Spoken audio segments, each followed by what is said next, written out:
Awful Sports presents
The WBA Super Welterweight Champion of the World, 16 KOs.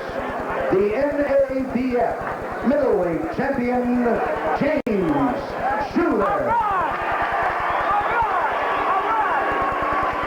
There's James Shuler, 22-0, 16 knockouts. Tommy Hearns, 40-2 with losses only to Sugar Ray Leonard and Marvelous Marvin Hagler. And you can see there are two tall guys. Now, Hearns is, I guess, in every fight that I can recall, at least, had that height advantage. And here he is looking somebody in the eye for a change. So that'll be kind of interesting. Although in this picture, he looks a little taller than James Shuler. Yes, maybe he's got elevated heels on.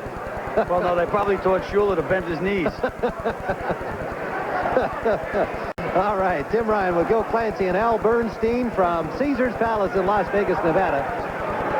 You know, Gil, I just feel so much better having heard that announcement from Chuck Hull. It would have been a wait for everybody here through the remainder of the evening, and that would take some of the luster off these two fights to follow, and we do promise a later medical report on Richie Sanders. Tim, especially you and I know the kid so well, and he's such a great kid. Delightful young man. All right, we're underway.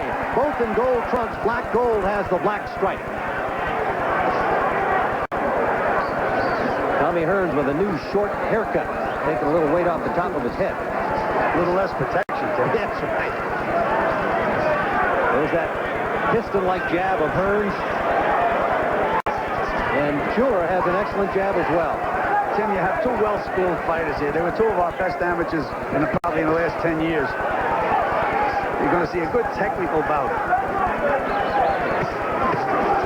Solid shots to the body by Thomas Hearns, but Shuler stayed right there with him. Left hook back from Shuler. Another ripping left hook to the body. And a right. That moved Shuler backwards. And a straight right by Hearns. Not only moved him backwards, Tim, but wobbled him. Down he goes. Another one. A right hand by Hearns.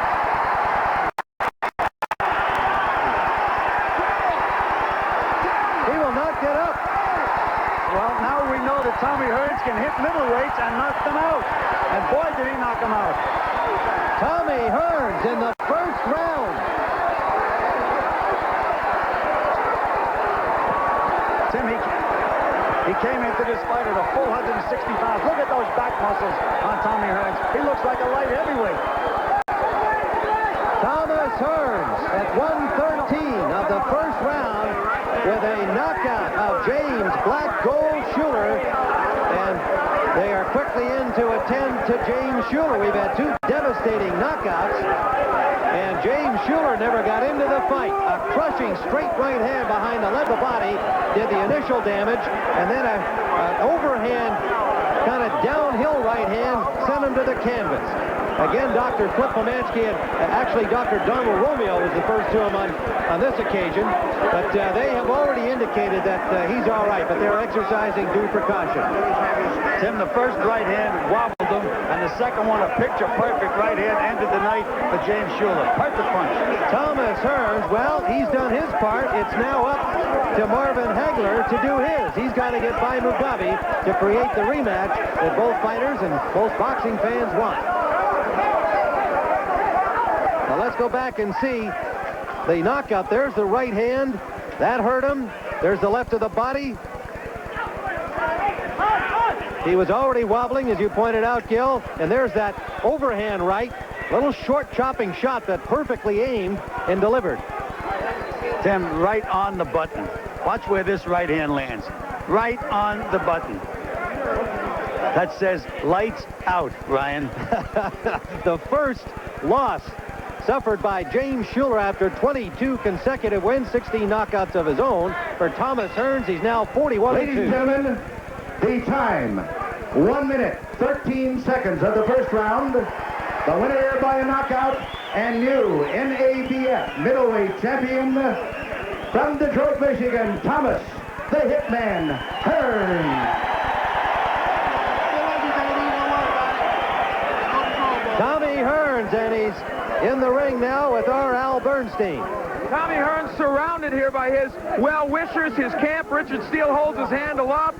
Why not? What a devastating performance. Tommy, in his last fight, James Shuler against Jerry Holley was nailed with repeated right hands. We talked about that this week.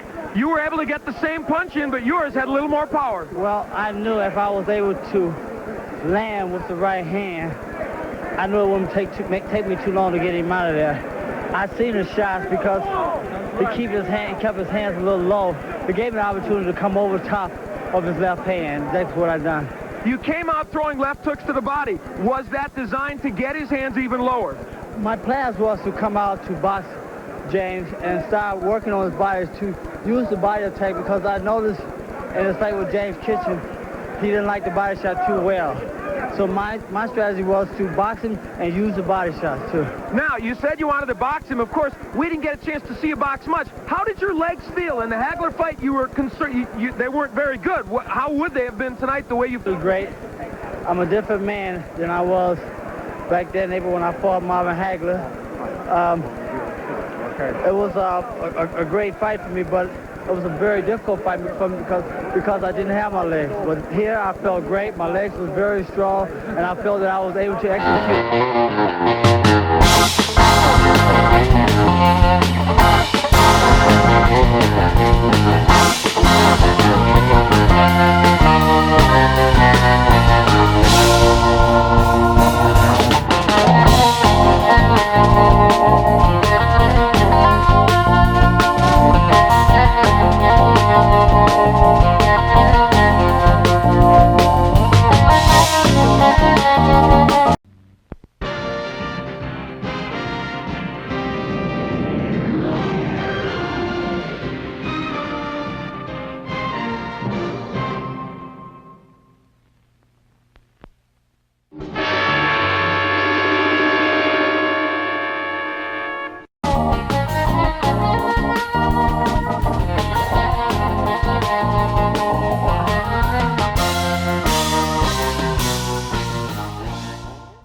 And now, folks, it's time to say goodnight. We sincerely appreciate your patronage and hope we've succeeded in bringing you an enjoyable evening of entertainment. Please drive home carefully and come back again soon. Good night.